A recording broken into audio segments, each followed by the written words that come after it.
Et bienvenue sur cette vidéo.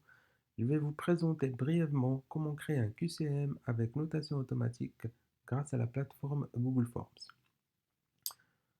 Pour cela, vous devez avoir un compte Google, puis aller ici pour accéder à Google Forms. On ouvre un nouveau formulaire. Voilà, vous aurez une page comme ça. Donc, on renomme déjà QCM test et on clique ici. Et voilà, notre formulaire est renommé. Ensuite, on va régler les paramètres. Donc, la première chose et la plus importante, c'est d'aller ici, paramètres questionnaire, et convertir le formulaire en questionnaire. Voilà. Le reste, c'est des options que vous pouvez choisir selon vos objectifs ou les objectifs du questionnaire. Donc ici, par exemple, vous avez limité à une réponse. Donc si vous voulez autoriser les élèves à tenter plusieurs réponses, donc vous laissez comme ça ou vous les cochez sinon. D'autres paramètres ici, par exemple, l'ordre des questions ou si vous voulez afficher la barre de progression. Ça, généralement, s'il y a beaucoup de questions, ça peut être utile d'avoir l'avancement du QCM. En tout cas, il faut enregistrer. Et puis, là, comment on va faire les questions? Donc, première question. Donc, un questionnaire destiné aux élèves, il faut d'abord qu'ils donnent leur nom.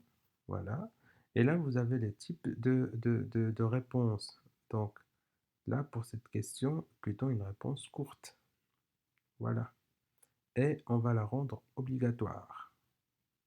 Ensuite, à chaque fois, pour créer une question, il faut aller ici, ajouter une question, et voilà. Donc, on pose par exemple une question, quelle est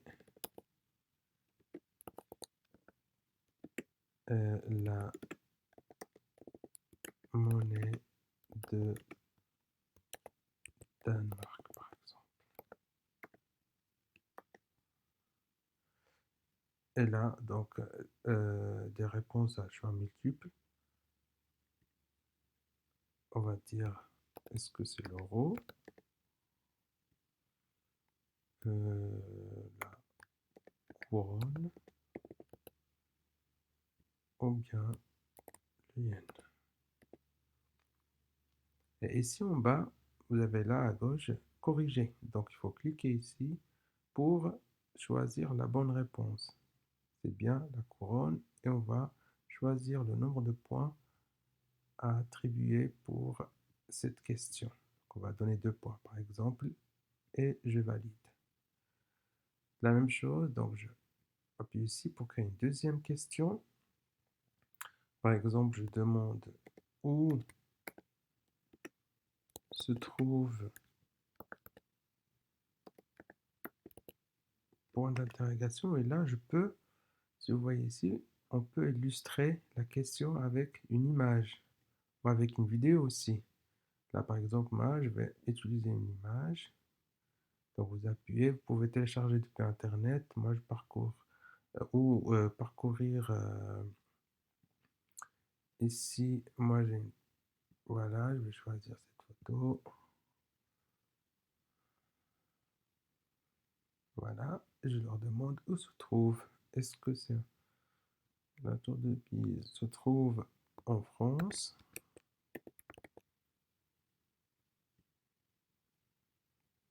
en Espagne et en Italie? Voilà, la même chose. Donc, en bas, je peux aussi ajouter une autre option. Plutôt, je peux faire ajouter autre. Donc, vous voyez. Alors, je vais corriger. Je vais choisir laquelle.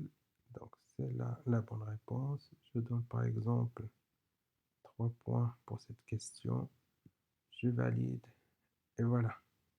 Donc, l'élève va recevoir. Déjà, je parlais de l'envoi. Pour envoyer, vous appuyez ici. Vous pouvez envoyer par mail. Vous pouvez pouvez aussi générer un lien sur une page web ou partager sur les réseaux sociaux. Et l'élève va recevoir comme ça, donc on va avoir aperçu. L'élève va recevoir un QCM comme ça. La première question est obligatoire. Il va noter son nom. Et puis, on va dire que ici, il s'est trompé.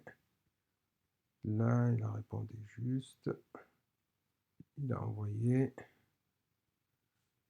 Et voilà, là, par exemple, afficher la note et peut voir sa note. Il a eu 3 sur 5.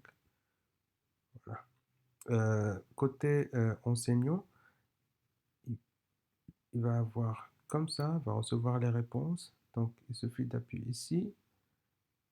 Et il aura soit un résumé des réponses. Bon, ici, on a une seule réponse, mais ça n'empêche pas d'avoir un résumé.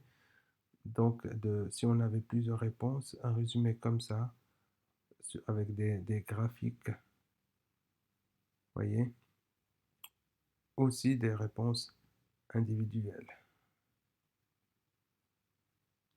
Voilà, j'espère que cela vous a été utile. Je vous dis merci. Au revoir.